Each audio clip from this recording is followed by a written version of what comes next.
kwerabira kujjukiza lujjukiza nange lutejjaamu obuwangazi bwaffe bwonna, okwebazanga ennyo omutonzi waffenna, omutonzi wo, omutonzi wange, omutonzi w'ebitonde byonna, eyeesigaliza okulabirira ebitonde bye, eyateekateeka okujja kwaffe mu nsi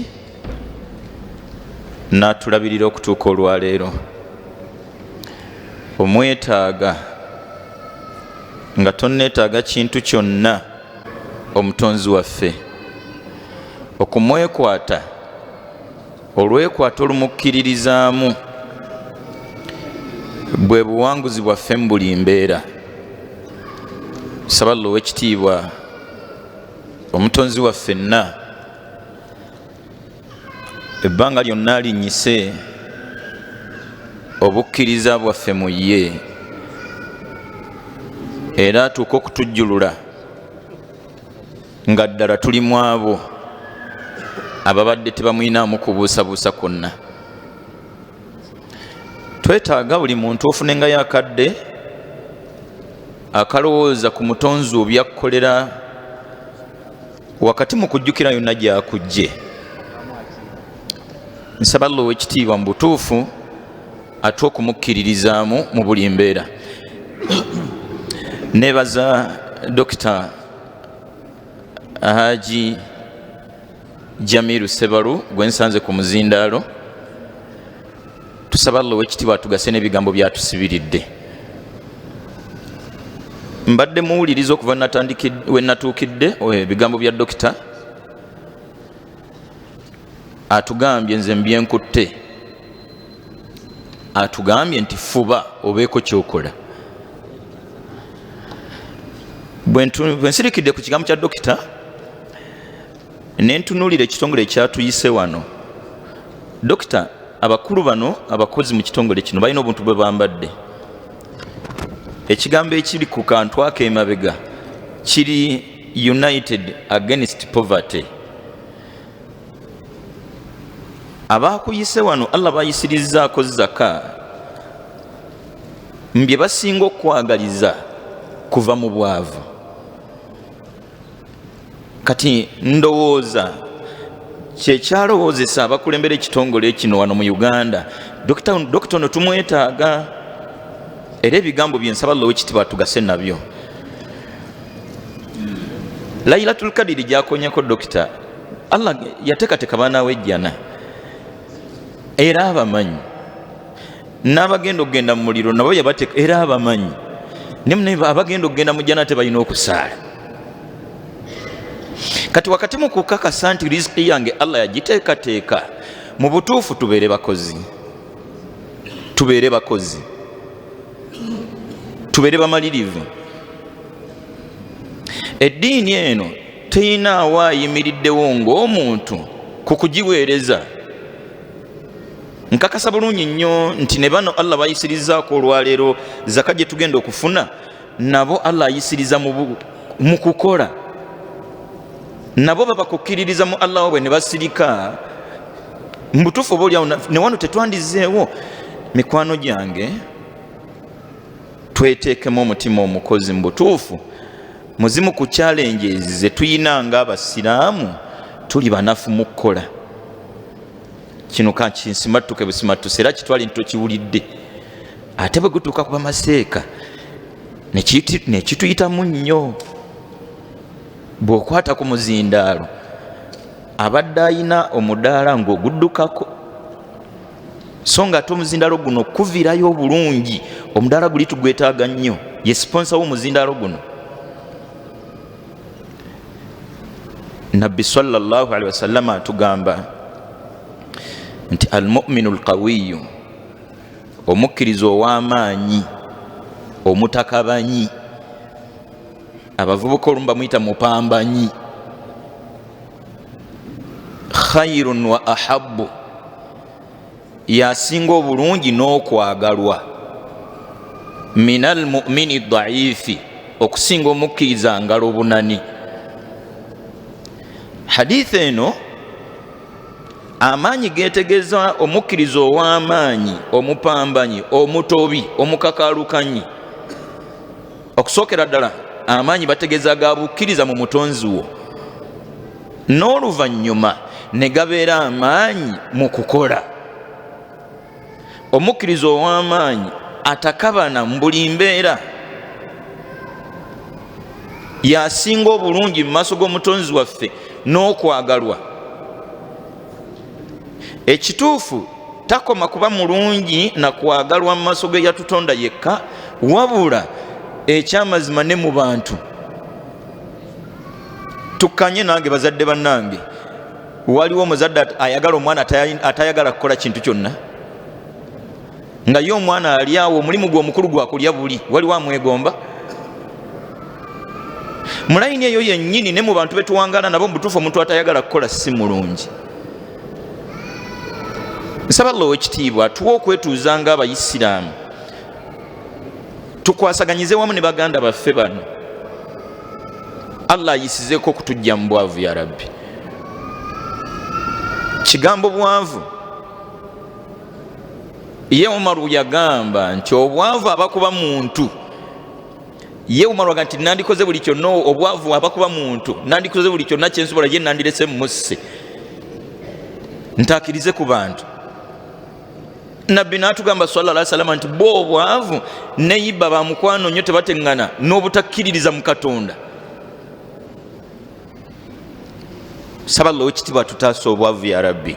Emirundi mingi buli lwe twogera ku Allah tutaase obwavu tuli balungi nnyo mu Allahumma amina.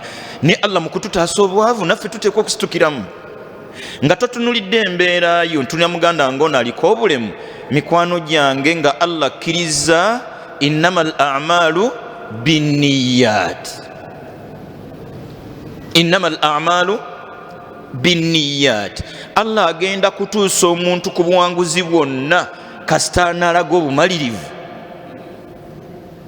waman yatawakkal ala Allahi fahuwa hasbu, yenna anaamalirira nti nnyina okuva mu bwavu ne yeesiga Allah wakati mu kubeera omutakabanyi, Allah agenda mumumalirira, agenda muyisa mu buli mbeera. Nina takisi lumu gye nalaba nga bagiwandiikako wansi n'akagambo tekanyumira nnyo yadde kasigala kannumya omutwe. Oli yaga nti omwavu ayagalwa nnyina. Omwavu mbw ayagalwa nnyina, ate nga ne nnyina ayinza okuba nga naye yeekaka bwekasi, nga naye yalugwamu bugwi sina kyakukola gwenzaala, kati ng'okumwagala n'obutamwagala ng'ayina kumwagala. Innamal a'malu binniyat. Omulimu gwonna Allah agenda kugusa omuntu ku buwanguzi olw'obumalirivu bwe yagutaddemu, olw'ekigendererwa kye kyamaliridde. Wa innama likulli mri'i ma nawa, buli muntu mbuli kyakola ateekwa okuba n'ekigendererwa kye yasoose okutula n'alowoozaako. Hadithi eno ku saidi y'eddiini etukubiriza okutereeza ebifuba byaffe, mitima gyaffe, tumanyani gwe tukolera mu mirimu gy'eddiini gyonna. Nsaba Allah ekitiibwa bano bajja tishaniya ba Sheikh Elias Kigozi ba Dr. Jamiru, Allah atuwe okumanyani gwe tukolera. Ekyamazima abantu banakuwaza wakati mu birungi ebingi by'okola, bw'ogenderera abantu okukusiima bakuvuma buvumi. Era nnyina obukakafu Allah nsaasire bashaniya bano ne bannaabwe ebigezo bye bayitamu n'ebivumo mu bantu biyinza okwewuunyisa n'ebigambo ebiboogererwa. Innamal a'malu binniyat. Hadithi eno mulayini ya ddiini, mulayini ya nzikiriza yaffe, omulimu gwonna osaana ogukole ng'onoonya mutonzi okusiima. Wa innama likulli mri'i. Hadithi bweva ku saidi y'eddiini neno mu dunia netuzimba, baako n'ekigendererwa nga Dr. Jamiru bw'atugamba nti baako omulimu gw'okola, wakati mulimu gw'okola oteekwa okuba n'ekigendererwa. Bangi tuli banyoomi ba mirimu. Oli alabanga ye atalina ssente zisobola kukola kutya, ne weerabira nti eriyo omuvubuka akeera ku makya n'asiika kiro z'ebinyeebwa 3 n'azissa mu kibbo n'atambula olutambula otalina gwe yalaganye naye nti agenda bigula. Olw'obumalirivu obwo nga n'olugendo lwanagenda okutambula talumanyi, munnanga Allah amuwanguza okukakana olweggulo ng'ekibbo kituuse wakati. Nina omuvuuka mukwano gwange ali kazo wali emirimu gyajja ne gigootaana n'atuula wansi bwe yasirikirira ekirowoozo ekyamujja mu mutwe kyali kyakusika mandaazi. Era musisi wa mandaazi akwata baketi ye mwagase etangala bulungi buli muntu agalaba n'atambula agenda okulaba nga ye ng'omuntu tebijja kumala n'agula ne baketi eyokubiri ajati naye n'atambula. Kati awaka bavaawo bameka? Ajati n'akwata lino nono omusiraamu n'akwata lino. Abaana baabwe basoma sumbusa nga Allah zitaddemu baraka. Haji Jamiru Allah asobola okugaggawaza. Nze nyina omusajja yafa Allah musasira yaliwe Wamboge eyo bamuyitanga Makarena. Wamuwulirako? Makarena yayatiikirira nakabalagala. Kati naye yatuula wansi n'alaajanira Allah nti nze Allah wange sigenda kubonaabona na mirimu, nsaba oteeke baraka mu kabalagala wange. Makarena paka nakatinduza n'abaana be bali mu kabalagala. Nakoleranga meat packers emyaka gyalinga 15 nali mubaazi. Era myaka gyange gy'obuvubuka Jamiru nalina amaanyi nga mukumega ennume kiro 3-4 nga tesigina mu lusozi nnumenga manye nti era ndowooza bw'oba onkutte bulungi bwemba nyinza ero gimegga yadde mpuliranga agakendeddemu. Naye meat packers gye nakolerayo emyaka walingayo musajja ng'atunda akazigo. Yali musajja mukulu bambi ng'alina obuzigo bw'atabulira ekaawe, buyamba ku tayiri, buyamba ku nsusu, buyamba ku mabwa. Bamuyitanga Ntale. Neewuunya bw'amala okufa nyina emmotoka zendaba nga ziriko kazigo ka Ntale. Nze Ntale oli namulabako twakolanga naye ye ng'atuyita mu buyisa atuguza buzigo. Jjukira ebiso byaffe biri nga bitusalaasala nnyo, kati yatuyambanga nnyo. Abaana taata bwafa olwaleero kati tekakyali kazigo ka Ntale, kati kizigo ekyaddala mwe baguza amamoroka mwe bagaggawalidde. Bino bitegeeza kigoloza taata wammwe n'omulimu guno ogw'ebizigo yagutandisa n'obukadde bumeka. Waliwo kye tusobola okukola kye kituufu. Nsaasira ebimu njogere bitajja kukusanyusa, bali tusaddaakira paka ddi. Nsaba Allah okitiibwa naffe atuwa okwerwanako bukere ku makyanga naffe ffe tusaddaaka. Nabbi sallallahu alaihi wasallam tuga nti al-yadul ulya, omukono ogugaba, khairu min al-yadi sufra, gwa bbeeyi nnyera mulungi nnyo gusinga omukono ogusaba. Twesigemu omutima omukozi wakati mu kukwatagana ne baganda baffe bano okutuukiriza ekirooto kyabwe. Akapande kabwe guno gupande gunkutteko nnyo, United Against Poverty. Bano bagamba nti tukwasaganyize wamu ove mu bwavu. Kati ate ffe bo bwe bazze tukwasaganyize wamu, ffe ate bwe tuzzeeka twebase bwebasi. Kisobokera ddala bulungi nnyo okutandika okusiika sumbuusa. Ne weebuuza nti sumbuusa eyange egenda kuba na njawulo ki ku sumbuusa zonna ezaali zisiikiddwa. Kisoboka bulungi nnyo sumbuusa ne baginoonya bunoonya. Bw'aba Allah asobola okuleeta bamandera n'abaleeta mu ggwanga mwe batazaalwa, bwe bakunnyonnyola Allah gy'azzaamu Isa yamutuusiza mu mipiira mu mbeera enzikakkamu, ng'akeera naggulawo akaduuka n'asitamaawo, naggalawo olweggulo nga tewali mmotoka n'egi gyaguziza mupiira. Mbye nawulirako yagezesebwa ku ntandikwa, yagezesebwamu n'eddiini ye. Abatandikiriza okujja omugulako emipiira balinga ba takisi, ne bajja okumugulako ate mu mbeera yaabwe yaaye etya. Bajja nga ne bamugamba nti omupiira ogutunda seremeka emitwalo 18 tingenda zikwa naye risiti mpa ya 25 buli mupiira. Nanga nti anze ndi musiraamu, bwe ntundo gwe 18 risiti nkola ya 18. Ne bakyuka ne bagenda, ojja kulwawo nnyo bwotyo bw'olifa ne beeyongerayo. Ekyewuunyisa waayita ekiseera bano baddereva ba takisi ez'enjawulo abaayinanga baganda baba balina takisi ate babalagirira woono. Ye gye yadduse ate ye gy'alagirira munne. Muganda we oyanga bajja kubba akasajja kali aka.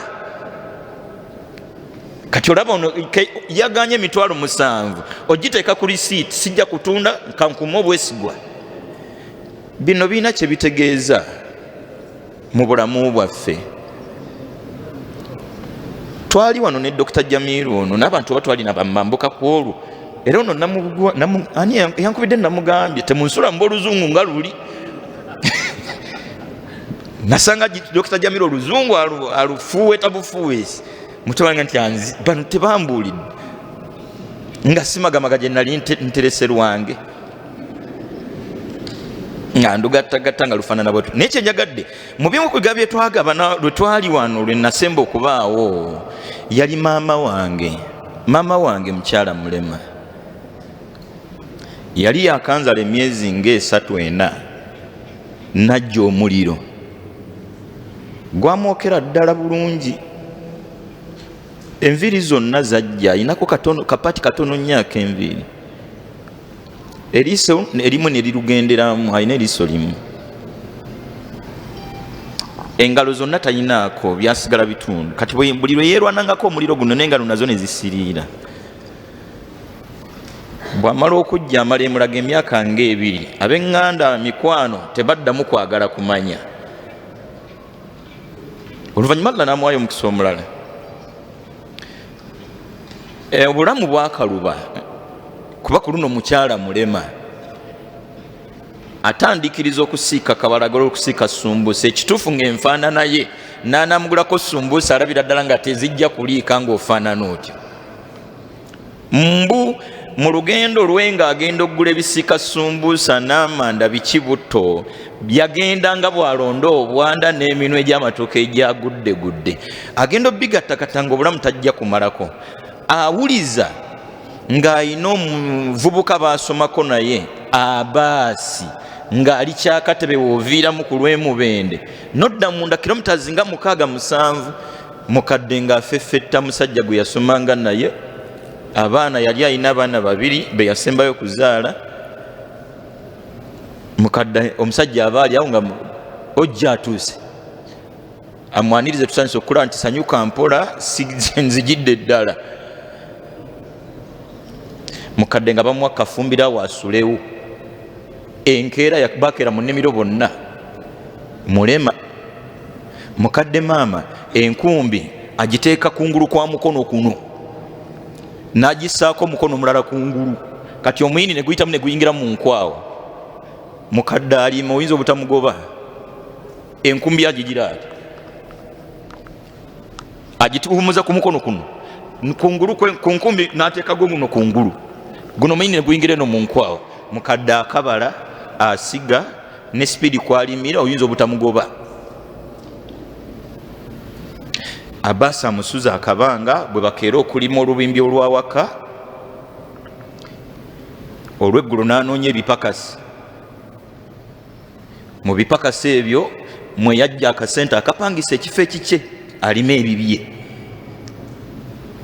Ebyava mu kupangisa waanaalimira ebibye yagula ekibanja ali ku acres 10. Gyali gwituka ekyakatebe buuza ababoda nti ngenda bamukyala Najjuma ekisozi. Ekirungi ono yekadwe Mubende. Kyakatebe babuuza ababoda nti ngenda bamukyala Najjuma ekisozi. Teri atamumanyi. Mukyala mulema atusaako ekikofiira olw'omutwe guli ogwajja kino ekikofiira ekya mukadde ekituufu. Nayogedde naye eggulo nga angani kasooli ono ayinza otusala nakungudde ensawo zange ziri 4 naye kansooke mumutereke. Kasooli gwe yerimidde ali mu nsawo 40 ensawo 40 nga buli nsawo eri mu kiro 10.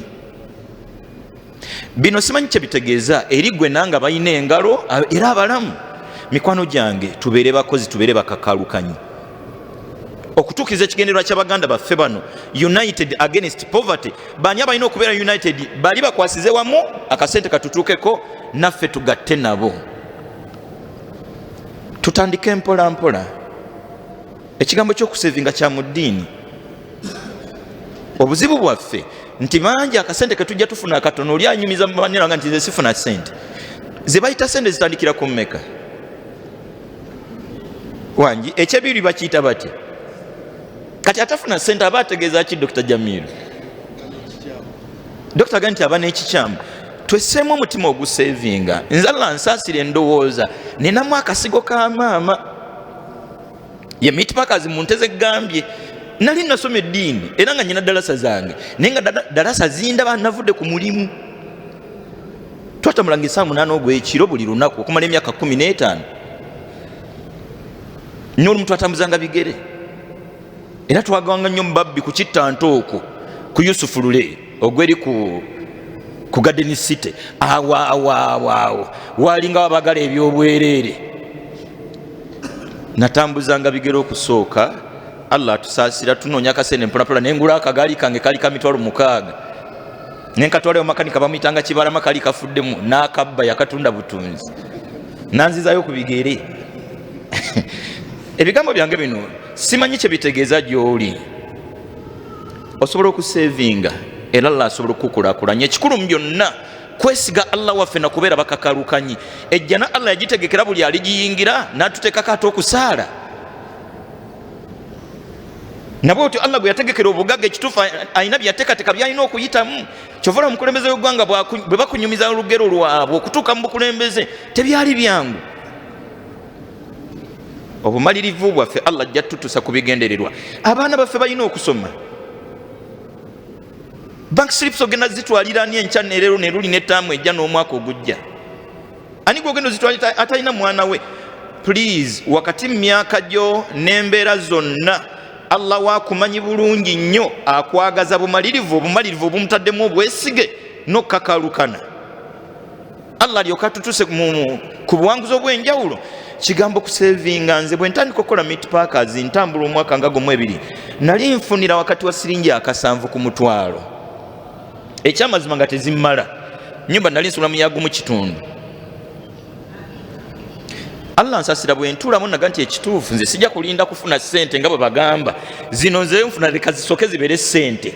Oluvannyuma Allah kwanayisiriza ziri zinansanga bwe zinaba zaakujja. Nasalawo olunaku nenkyewandikako nga kyatteeka nina okutoleka 3,000. Bwe mba zokka ze nfunyeeko olwo ebyokulya mba nja kuyiiya. Zo zino teziba zange. Nakyessaako nga kyatteeka buli lunaku. Bwe kaba 7 nga nyina 10,000 mba nyinawo 4. Natambula akabanga wallahi ngenda okukebera gye nteeka 3 zange nga ngenda 5,000 nennamuza poloti nabweru wensula. Nasooka ne basasulako 5,000 byalimu obulukujjukujju lungi. Poloti bagikoma miliyoni 1 neziyitamu. Bwe njirambula nenjisiima naga nti tugende ku LC. Sababulirirawo nti teziwera. Kanjala no balinyise niye yagala ssente. Besunge programu zaabwe zonna bazikole. Ne tutuka wa chairman ne bajjayo empapula ne tukola obuwandiike. Nze gundi nguziza byonna ne bitambula bulungi. Kati awali ssente nga nti musoko lindeyo katono nnyo.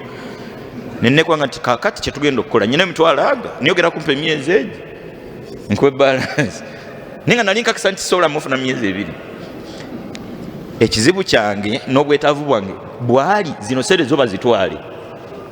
Kati olw'okwesunga okwaliwo omuvubuka yeesooze yali anguza lwaki tewatubuliriddewo nyongo ku nkomere bwe yasirikanga nti kale naye olala mwogeranga ngalo latwogeranga ngendera ggulako gwe. Allah bwansasira ssente 5,000 ne bazitwala ne banterako balance. Twatambula emyezi 2 ne giggwako nga sere sinnazimala. Nze nali nfunyeewo olunaku lwe twali tulina okusinkana naleeta ka balance najja kumaca ku LC nga chairman nafunamu obuzibuzibu naye bwajja akasente kana akatwala era akasayininge. Bw'aba takatwala akomyewo ezange. Zino bw'atazitwala alekewo ezaani. Goloze 2 yali agenda kujja n'ataano gange yatwala. Era yagenda already ne bwe yandizindekeddewo nze already kati nali mpezezza nga nnyina wa 5 gali ne zino ezeeyongeddeko. Nali nja kunoonya awalala. Yeesolezaawo ne ka balance kano ke nalekawo nako n'akatwala nali mu mazi. Jjukira tuzavudde mu 10 mmeka? 3. Allah nsaasire paka nakati 3 zange zikyaliwo. Era ndabyemu ebintu bingi. Ebimu ku byo bimulukeyo gye nvuga. Ani agenda otuwa? Era agenda tuwa ddi? Dr. Jamiru abatuwanga batumanyiira. Musa n'akuwayo ebiri olwaleero, enkya n'omuyitako nga tomutoledde salaamu, oba olina amagezi wangi ebiri mumala emyezi 6 ng'olina kuba wampisa nkulamusiza nnyo ssebo mujebaleko bali batya emitwalo ekimala kikola ki kimala. Wallahi nga maliza ebigambo byange, omuntu nga buli lunaku asobola okutereka siringi 5, omuntu nga buli lunaku asobola okutereka siringi 5, obadde okimanyi nti omwaka abeera museremeka siringi 5, omwezi gwe 1.5 ogenda gatta nga ali 18 omwaka, omwezi 1.5, emyezi 10 gye 10 15. Kati nga tirako ogumu ekitundu gw'ogwe 11 n'ogwe 12 gye mitwalo emeka siringi 5. Omwaka bwe ziba zikola emitwalo 18, kitegeeza nti olukumi lukola emitwalo 18 emirundi emeka gye mitwalo 36. Funayo akasente nga ko ne bwoba okasudde tokaaba, ofunewo okateeka. Okutambula n'akasente ako emyaka 5 ogenda kukola ekigambo bakuyite na mubbi. Please tubeere bakozi ate abakakalukanyi, n'abaana baffe tubasigemu omutima omukozi. Abazadde bangi Dr. Jamiru, abaana baffe tubatunuliza kyakusoma kyokka. Goloza omwana we wali mutikkirira bali babakatikira bameka, era agenda kukola mulimu, agenda kusoma biki ebyenjawulo ebitasomeddwa. Abaana balina okusoma kituufu, abaana balina okubeera abakozi. Abaana baffe bali awaka ng'omwana tasobola yadde okkuta sepiti. Dr. Jamiru ffe twazikusanga mu ssenyu na luwawu, tebyalingako mwana mulenzi na wa buwala, ng'okufumba bwekuba kukwo goso. Abaana baffe nabo tubasigemu omutima omukozi, omutima omukakalukanyi. Omwana ayoze engoye, kati abaana baffe abagezezaako okwoza engoye bozesa brush. Osanga omwana akutte olugoye uniform akuuta nkuute ng'engalo zaalazeewo, azikutte nno ng'alinga mama wange nga talina ngalo. Please, omuzadde anaabeera obulungi mu nsi gw'olina okukola ekyokulabirako eri abaana baffe, naddala mu ddiini, naddala ne mu dunya mu kubeera bakakalukanyi. Kuno okusoma Allah yasinga okumanya abalifuna mu kusoma kwabwe n'abatakufunemu. Omwana wo nga mukakalukanyi alina okuba omuwanguzi insha Allah. Bw'ali basomye alhamdulillah tagenda kuyitirira.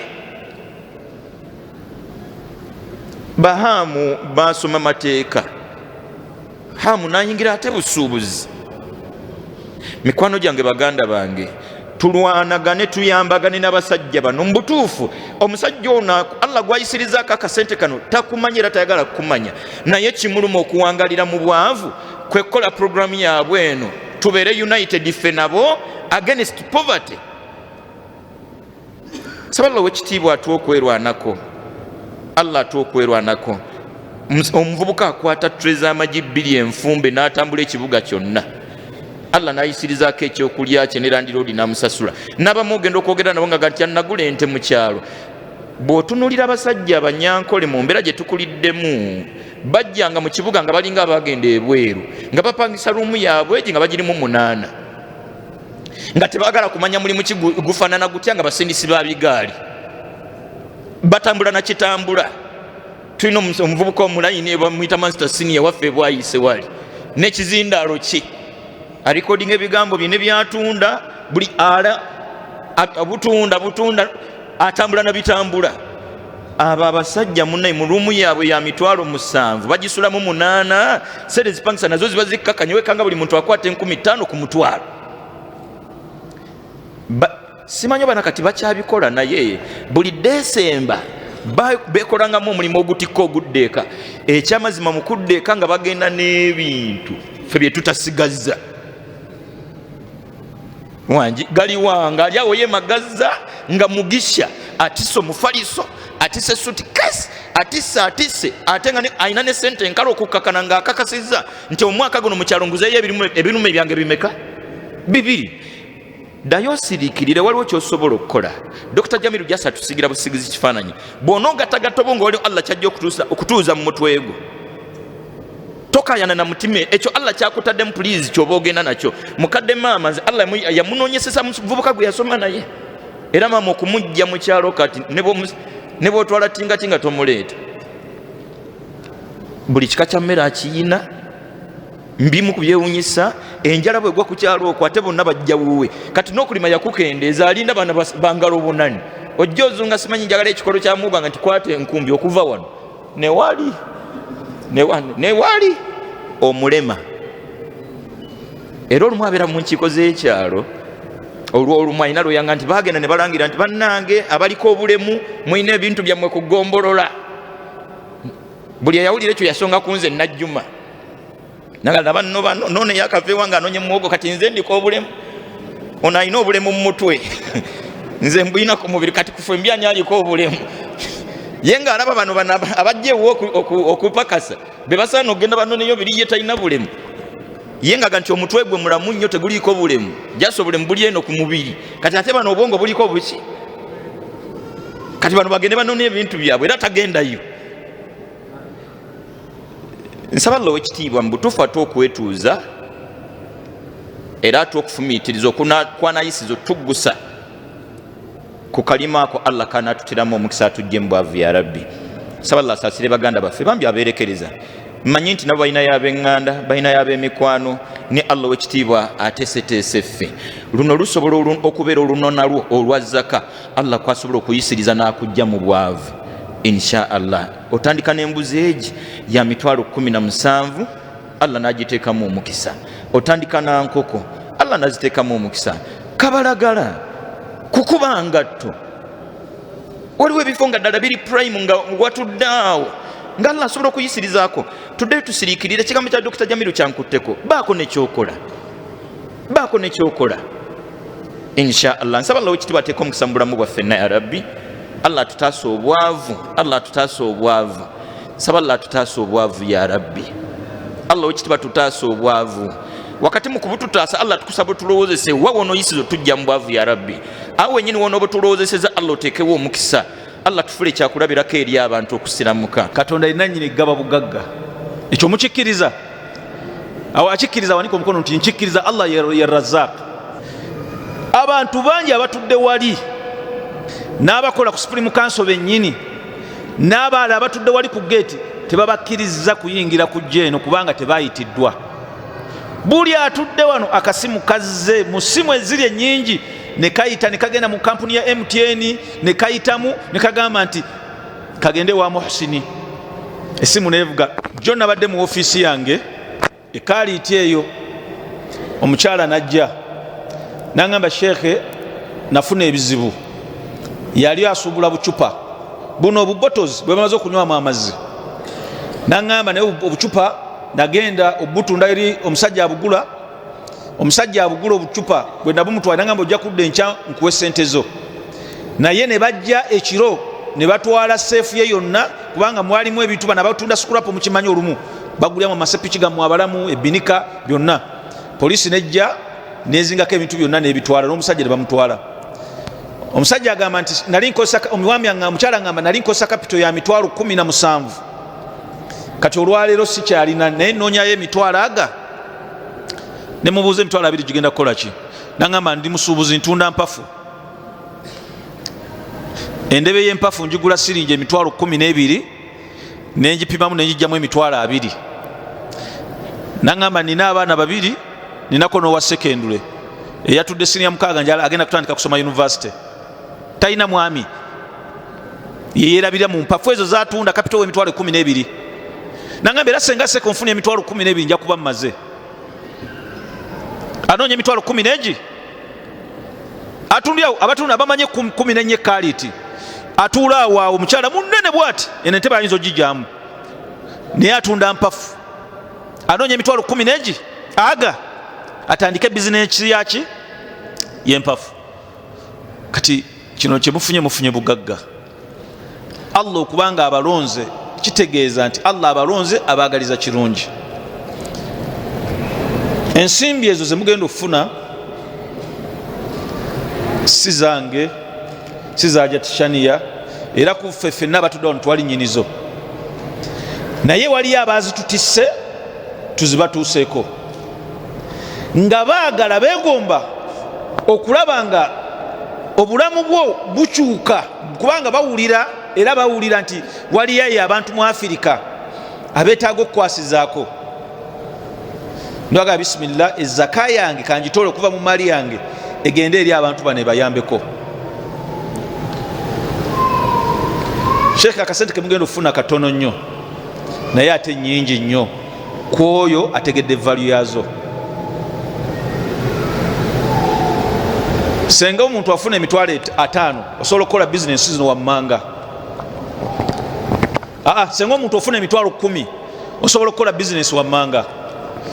Nze Dr. Sebaluse bwe mbanzira ewaka waliwo abakyala abatunda ennaanansi ku kkubo batera kutunda emekezi batudde kutunda omutwalo. Ennaanansi ezi emabega wali badde batunda 5 naye kati bange zaabuzeemu azikwata ennaanansi 5 nagamba za mutwalo meka 5. Ennaanansi ezo zakutte naguza omutwalo bw'ogisanga katale kana akalala oba akatali awo akakaleerwe n'ogisanga bagitadde mu katale ennaanansi bagitunda siringi mutwalo ku 6, 7, 8 egi. Kasenga gwogenda noga kange nesuula ennaanansi zino ez'omutwalo mutwalo kiba kitegeeza nti buli ennaanansi onogitunda siringi 6 nga waguza ennaanansi mutwalo oba ogenda kufuna sente meka. Tubalemu njala kumaliriza tewali alina kalikyuleeta waguza ennaanansi 5 siringi mutwalo gumu kitegeeza buli ennaanansi ogiguza 10 meka 2. Kati ennaanansi ogenze buli ennaanansi ogitunze siringi 7 ennaanansi 5 zivaamu sente meka? Givaamu sente meka? Okozeseza omutwalo ogu nofuna emitwalo emeka? Mumbulye bulungi 2 kitundu 3 kitundu Sheikh ofunamu sente meka? Sente emitwalo 3 mu meka? Kakati senga nze nva wano nengenda netandika bizinesi y'ennaanansi nenkwata emitwalo 5 nengula ennaanansi zange. Jukira buli mutwalo gugula ennaanansi meka? Mba ngenda kugula ennaanansi meka ku mitwalo 5? Tewali mbalirako. Bino twagala tubibategeeze kubanga sente zino wonozifuna notafunamu planning yazo sitaani yo nnungi era erwana nnyo. Ebbasa banagikwasa bwe bati ng'obwongo butandika okujja oludda okulya kanyama nno. Ate juzi oli yakola omukolo n'ayambala olugoye olulungi gwe twayambala lulungi ye tulina mu kibuga wano lwakisikirira mu owino kwegamba olaba sitaani ebintu byetandikirako kuwa okutta emitwalo 5 oguze ennaanansi b'ennaanansi meka 15 gamba nti omutwalo gumu times 5 kati emitwalo 5 gigabizeemu 5 times 5 tubula nganye naye nga njala muntegere bulungi ziba meka? Ennaanansi oguze okuzita omutwalo gumu n'ogula ennaanansi zo 10 ennaanansi 10 ennaanansi 5 ennaanansi 10 njagala kati emitwalo 5 gavaamu ennaanansi meka? Ennaanansi 2 mu meka? Ennaanansi 2 mu 5 zivudde emitwalo emeka? Buli ennaanansi tugitunze siringi 7. Ennaanansi 2 mu 5 kwa buli ennaanansi ya siringi 7 ziba sente meka? Milioni meka? Afa refina jautu yambeko milioni meka? Emu emitwalo 7 mu 5 ng'okozeseza sente meka okusubula? emitwalo 5 emu mu emitwalo 7 mu 5 jja kusoko jeko capital ye tomuzannyirako emitwalo 5 waba wasigadde sente meka? Emu meka? Emu 25 olaba bwotandise bizinesi bamulooza tuli bagagga tetuli bagagga naye tutuukiriza amaana. Ebbaasa eno ziri ebbaasa 3 muli abantu 3 11 buli omu agenda funa miliyoni 1,17 n'ekitundu. Mulowooza ffe tetwegomba kubeerako na bizimbe mu kibuga nga biri mannya gaffe, naye ebyo byonna ekituufu bya dduniya tugenda kubireka. Nze naawe toyina kyogenda nakyo. So mbasaba nga naffe bwetuba Allah watteekamu obwesiga bakama baffe ne batuweereza obuyambi buno naffe ne tuba batuusaako tusaba nammwe mubukozese munkozese esingayo okubeera ennungi olunaku enkya lukeere nga nawe imaamu oli mu bagaba zaka olunaku lukeere nga n'omukyalo olimu abo basobola okuyamba oyinza obutaba mu bagaba zaka naye ng'osobola okubaako ekitono kyojja mu bizinensi yo gye wayongeramu oba kyonna n'owaayo eriki eri omuntu omwetaavu. So tubeegayiridde nnyo akatono akali mu bbaasa eno saba Allah buli muntu akamuteeremu baraka ebeere sababu okukyuka kw'obulamu bwo oba eri famire yo oba eri amabanja abamu tulina amabanja saba Allah ffenna atumalire aleme tutuusa ku lunaku lwe tugenda mu miitinga nga tulina abatubanja sente zino ze batuwa tuzibatuusaako nga yo zituweebwa ffe kye twagala mu ggwe n'eyatuwadde amaani eno n'oli eyawaddeyo kuba ffe tetulina nti tulina omugagga omu yatuwa obuyambi buno tububaleetere bantu banjawulo buli omu awaayo kyawadde ne kifuuka kye tulina wano naffe ne tukituusa gye mukola ki gye muli abantu abo tewali n'omu abamanyi tusaba mubasabire mutusabire bannange tuyita mu bigezo bingi saba yo eminence tuyita mu bigezo bingi ate ndowooza omanyi bwe kikwatagana ku nsonga z'obusiraamu tuyita mu bigezo bingi trust me kino kankyogere nga ne honorable ampulira ne gavumenti weba egenda okugaba ssente ezifaanagana bweziti mumanye obukuumi obubeerawo which means twetaaga edduwa zammwe nnyo for Allah's protection nammwe okutusabira kuba ffe tugezaako kye tusobola ne tutuukiriza kye tulina okukola so nammwe tubasaba mutusabire mumensoningeko okumanya gaffe eri Allah oba oli awo mummwe muli mu mikwano gya Katonda kuba ffe nga bannayuganda twetaagirwa ddala projects bwezi esobola okuimpactinga obulamu bw'abantu. Nze essanyu lyange kulaba ng'omuntu ofunye ebbaasa eno era mbeerawo nga ngamba ono atuvaako ddi agende mu bannyini ye era buli anaafuna nebbaasa yo n'ogitwala lyessanyu lyaffe. Essanyu lyaffe si ssente zino kubeera ku akawunti nga zipendinga, mwe bantu kujja kuzinona ne muzitwala. Munzikirize mu kaseera akatono nsime gavumenti ya General Yoweri Kaguta Museveni ebirungi byetukoledde newendibadde nti ebirala tenabituukiriza naye yatuwa peace and security. Aga Katonda nga bwe babuulidde tewaliwo abatukuumidde wabweru kujja kutujjako ebbaasa zino. Ekyo gavumenti eno yakikola era tugikubire mu ngalo. Gavumenti njisiima nnyo kutuwa eddembe abantu abakkiriza mu Katonda nga bano ne bakolera abantu ebintu ebirungi. Eyo gavumenti yakikola. Twandibadde nga twetoleddwa abaserukale nga tetuli sure nti bwe tufuluma tujja kubeera bulungi. Naye gavumenti eyo njisiimye nnyo ate njisiimidde nnyo ddala. Zaka oba esente ze babagenda okubawa banange abooluganda. Nsanze wano omwami ng'ayogera n'omulada abadde yayogedde ne waddako n'abalala kye babasaba kintu kimu. Esente zino zirina omukisa gye mugenda. Kati bw'oziteeka mu kintu ekirala beera nga weebuuza Katonda kino kyenkola akyagala kyebaba gyampadde sente zino. Era mwami Eliasi yabagambye temusiima Hajeti Aisha oba Sheikh Elias, musiimaani Katonda, kubanga singa tebalina bulamu, singa tebalina magezi, singa tebalina okwagala bino tebyandibaddeko.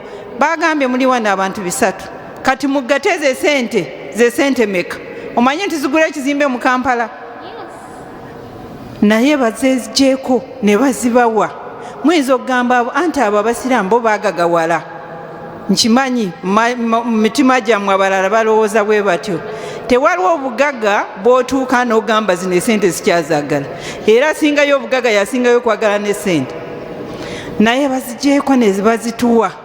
Banange, kaakati gwe kyolina okukola saba, gamba Katonda mpa amagezi, ndabye nti ensigo eno wenjitadde enkya ejja kuyamba omuntu omulala. Okusookera ddala Allah atugamba mu suratu Tawba ye chapter eyokutaano verse 103 13 aya eyo Katonda alagira Nabi Muhammad sallallahu alaihi wasallam ebiragiro bisatu mu aya emu. Allah yali alagira Nabi Muhammad ebiragiro bisatu mu aya yemu ng'agamba nti khudh min amwalihim sadaqatan tutahhiruhum wa tuzakihim biha, nti aye nabi kwajja mu maali zaabwe, kwata mu maali zaabwe jemu sadaqata. Ndowooza ekyo ne bwe sikivuunula kyafuuka kya Luganda, kubanga bwe twogera saddaaka twogera ku buyambi obuweebwa omuntu yenna ali mu bwetaavu mu bwo. Buli yenna ali mu bwetaavu bw'obuyambi. Waliwo ababeera n'obwetaavu obuli temporary, waliwo abalina obwetaavu nga bo tebuvaawo nga bwalubeerera. Bonna Katonda yabagatta mu kigambo ekyo. Naye nabbi Allah yamulagira ajje mu maali y'abagagga, mu maali y'abagagga sadaka. Ekigambo saddaaka kino kigazi, kubanga abamanyi b'Obusiraamu wano bategeeza zaka okusinziira ku hadisi ezavunula aya eno, bategeeza kujja mu maali zaka, kubanga saddaaka eri endala gye tumanyi si yateeka, so nga ate zaka yateeka kiragiro. Allah bw'amala n'agamba nti jja mu maali y'abagagga, kiba kiragiro ekitegeeza nti bw'aba tagijjeemu ye yennyini abaziza omusango, nabali ababa tebagiwadde nabo baba bafunye omusango. Kaakati ekiragiro ekyo kye kisooka Allah kye yalagira nabbi mu aya eno. Ekiragiro ekyokubiri n'agamba nti tutahhiruhum wa tuzakihim biha, nti mu kukwata ku maali y'abagagga eyo gy'ojja mu maali yaabwe ogituusa eri abagyetaaga, esaddaaka eyo egenda kubatukuza, egenda kubatukuza ate ebalinnyisa amadaala. Egenda kutukuza baani? Egenda kutukuza bali b'ogijjeemu, kubanga esaddaaka eyo bwe tumala okugijja mu maali y'abagagga, abantu abangi balowooza nti saddaaka ejja kukendeeza eby'obugagga bwabwe, era abamu balemererwa okugitoola olw'okulowooza nti emaali yaabwe ejja kuggwaawo, ate ne batamanya nti oluusi mu kukola emaali eyo wabeerawo ebisobagana, si kyangu okutuukiriza. Olaba n'esswala eno gye tugenda okusaala kati, esswala okugituukiriza n'ogimalayo bulungi nakyo si kyangu. Kyova olabanga nabbi yatukubiriza okugisaalira mu jjama, kubanga bwe tuba tugisaalidde mu jjama oba oliawo nga mulimu omuddu nga ye omutima gwe gwonna n'omubiri gwe n'ebikolwa bye n'empisa ze zonna ebweru eyo nga zonna nnungi, esswala y'oyo n'ebeera nga ekkirizibwa, ate naffe abasigadde n'ekkirizibwa ku lw'oyo. Ekitegeeza nti bw'ogisaala wekka obeera mu masaŋŋanzira, tomanya oba etuuse oba tetuuse, oba ekkiriziddwa oba tekkiriziddwa. Kaakati saddaaka eno obukulu bwayo mu maali zaffe ezitukuza okuva mu ebyo bye tusobyasobya, oba oliawo wali tomanyi n'oguzisa omuntu ekintu nga kyaggwako naye nga tewagenderera, oba ebipimo tebyatuuka bulungi, oba oliawo wasobyamu mu bigambo n'omulimba so nga ate wali toteekwa kulimba. Kaakati ebintu ebyo byonna Allah abigattira wamu okubeera nga emaali yaffe tuteekwa ogikola ki? ogitukuza. Ekyokubiri, Katonda n'agamba nti awanika amadaala abantu abatoola zaka. Nabbi yagamba nti ma nakaswa maalun min sadaka, emaali tekenderangako lwakuwa saddaaka, wabula ekola ki? Yeeyongera bweyongezi. Maama MP, zaka eyo abasiraamu gye tutoola ye insurance, ye security gye tuteeka ku byobugagga bwaffe. Naye sente ddala ezigasa ezituukira ddala mu miliyoni emu n'emitwalo 17 n'ekitundu, banaye ezo sente ntono. Eyo si kapito, eyo tebeera kapito ekuyamba naawe obutasigala mu ddaala eryo nti buli nnaku ojja kubeera mwetaavu. N'olwekyo bannange, twebaza wano Ummah Uganda, naddala Hajjati Saniya Kigozi. Hajjati oyo nga bwe tumutunuulira, ne muganda woono Sheikh Elias Kigozi, nze bwe mbatunuulira banansonyiwa, mbayita bavubuka bato. Naye nga nammwe bwe mumanyi obuvubuka buzibu nnyo, obuvubuka buzibu. Era omuntu bw'obeera ng'oli muvubuka, Katonda n'akwongerako ekitone ekyokubeera n'obugagga, n'akwongerako ekitone ekyokubeera n'ebitiibwa, n'osigala ng'oli muvubuka ategeerekeko omutuufu, weebaze Katonda. The companions of the Prophet, as-Salaf Salih, they used to prefer this month for distributing zakah. And today when you go into Muslim world, you will find people very active, engaging in giving out what? Zakah. Do you know why? Because they question themselves that if we are to enter the holy month of Ramadan, where we think that our body will be purified, how can we purify our body without purifying our wealth? How could we attain purity of our body when the purity of our wealth and belongings and property is not achieved? Therefore, this month, those people act very effectively to give out zakah before they go into the holy month of Ramadan, because the holy month of Ramadan is a golden period, is a special period where we all raise in ranks. We raise in the ranks of the angels, because angels do not eat, do not sleep, but continue to praise God and serve Him. Ffe kitufuula abantu kulya mmere nakwebaka.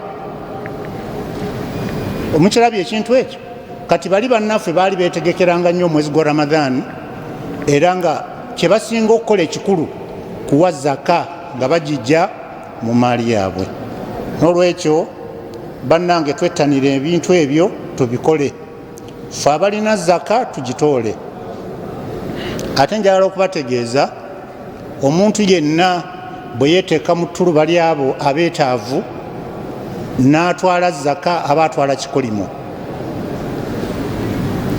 Oba otwala kikolimo, ezaka eno eriko bannyiniyo, ng'era Allah bwe yakola ki? Bwe yabannyonnyola. N'olwekyo kiba kirungi weegaggawaze mu mutima, kuba teriiyo kimala, teriiyo kimala. Ate bw'omala okwegaggawaza mu mutima, naawe Katonda alina bw'akugabirira. Ne bwe baba tewatuukiridde muntu nti mumusabe, wallahi Allah akutuusaako. N'olwekyo bannange, tuli basiimu okubeera nti wano Ummah Uganda yasazeewo okujja okukolera omukolo guno wano. Nyabo maama, naffe tusiiba nnyo His Excellency President wa Republic of Uganda olw'obuyambi n'enkolagana ennungi gy'alina ne Uganda Muslim Supreme Council awamu n'Obusiraamu okutwalira awamu. Ekkula lino lyolaba yali kalaamu ye gye yawandiika. Ebbaluwa n'agiwandikira muganda we Libya, nakkiriza okutukolera ekkula lino, ekitegeeza nti yatuzimbira. N'olwekyo ffe twebaza Katonda okubeera nti yamusobozesa okukola omulimu ogwo ogw'ettendo, era naye tumusabira katonda akkirize emirimu gye, amuwe obulamu obulungi, amuwe obuwanguzi obutaggwaawo, buli kiseera amuwe obuwanguzi, kubanga tukimanyi nti mu mutima gwe mulimu okwagaliza eddiini naddala eno eyaffe ey'obusiraamu ate n'okwagaliza abalala.